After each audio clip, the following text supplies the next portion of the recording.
آج سے 30 سال پہلے لوگوں کے پاس ایک یا دو جوڑے لباس کے ہوا کرتے تھے. شادی کے اوپر لوگ کسی سے جوتے مانگ کے لے کے جایا کرتے تھے. یار تیرے جوتے اچھے ہیں، میں نے شادی پہ جانا ہے.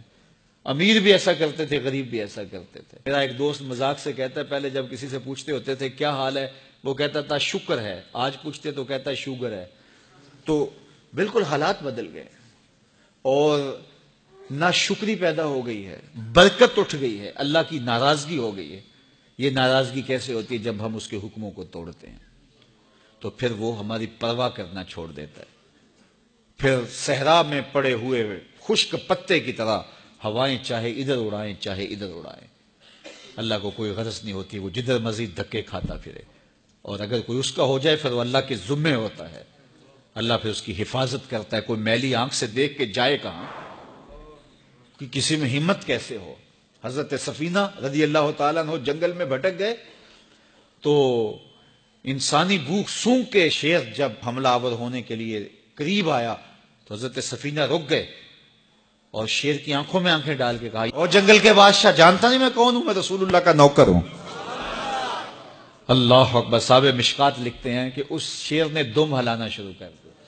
کوئی زبان حال سے کہہ رہا تھا تو رسول اللہ کا نوکر ہے تو پھر میں تیرا نوکر ہوں. اللہ اکبر.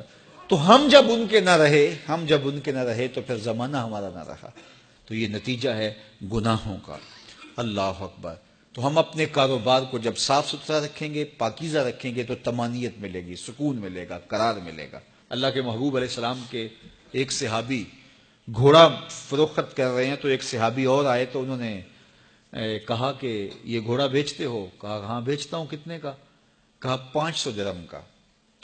تو عرب گھوڑے کے اوپر سواری کر کے چیک کرتے تھے، دیکھتے تھے، ٹرائی لیتے تھے. تو گھوڑے کے اوپر جب ٹرائی لی نا تو واپس آ کے کہا کہ اس کا 600 درہم لوگے؟ اس نے کہا میں تو 500 میں بیچنے آیا ہوں، تو تم 600 دیتے ہو تو بسم اللہ. تو پھر وہ کہنے لگے اچھا 700 لوگے؟ انہوں نے کہا کہ مجھے اور کیا چاہیے. تو کہا نہیں یہ گھوڑا تمہارا تو 800 کا ہے. وہ کہنے لگے ہاں میرا گھوڑا 800 کا ہے. تو کہا پھر 500 کا کیوں بیچ رہے ہو؟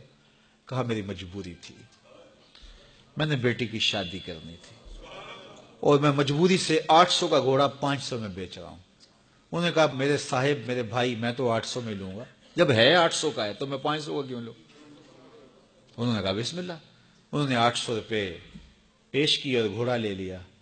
تو کہا کہ میری تو مجبوری تھی کہ میں نے بیٹی کی شادی کرنی تھی اور میں اس لیے گھوڑا 300 سستا بیچ رہا تھا، اور تم نے 800 کا لیا جب تمہیں 500 کا مل رہا تھا. کہا میری بھی مجبوری تھی. کہا تمہاری کیا مجبوری تھی؟ کہا میرے رسول کا فرمان میری مجبوری تھی. کہا کیا رسول اللہ کا فرمان ہے؟ کہا ہمارے رسول نے ہمیں سودا خریدنے کا حکم دیا ہے، کسی کی مجبوری خریدنے کا حکم نہیں دیا. آج تو کہتے ہیں جناب یہ 5 کروڑ کی پراپرٹی ہے، وہ تو مجبور ہے بیچارہ اس لیے 3 کروڑ کی بیچ رہا ہے. ہم کہتے ہیں بس ہاتھوں ہاتھ اٹھا لیں. یار اگر کوئی بندہ اپنا گھر بیچ رہا ہے اس لیے کہ وہ مجبور ہے اور وہ 1 کروڑ روپے کا ہے تو ہم اس کو 50 کا کیوں خرید رہے ہیں؟ جب ہے 1 کروڑ کا، 1 کروڑ کا خریدے. اور جو ساری زندگی لوگوں کی مجبوریاں خریدتے ہیں، فلاں پراپرٹی فلاں کی مجبوری سے خریدی، فلاں پراپرٹی فلاں کی مجبوری سے خریدی. کچھ لوگ اس طاق میں رہتے ہیں کوئی مجبور ہو تو اس سے خریدیں. اللہ اکبر. پھر ایک وقت آتا ہے کہ یہ مجبور ہوتا ہے اور اس کی پراپرٹی کوڑیوں کے بل بک رہی ہوتی ہے. ہم نے اپنی آنکھوں سے ایسے مناظر دیکھے ہیں. تو کسی کی مجبوری نہ خریدیں، سودا خریدیں. طاق میں نہ رہیں کہ کوئی مجبور ہو تو سستا بیچے. جو اس کی قیمت ہے اس کی قیمت سے لیں، پھر دیکھنا کہ عرش کا رب اس کے اندر برکت کتنے ڈالتا ہے. شیخ سعدی فرماتے ہیں میں رود بار کے جنگل میں تھا تو ایک آدمی چیتے پہ سوار اور ہاتھ میں سانپ کا کوڑا پکڑا، میرے پاس آ کے رکتا ہے. تو سانپ کا کوڑا ہاتھ میں اور چیتے پہ سوار، تو میں ڈر گیا. جب میں ڈر گیا تو وہ مسکرا پڑا.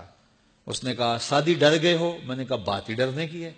کہا تو خدا کا ہو جا، خدا کی خدائی تیری ہو جائے گی. تو اس کا ہو کے تو دیکھ، زمانہ تیرا ہو جائے.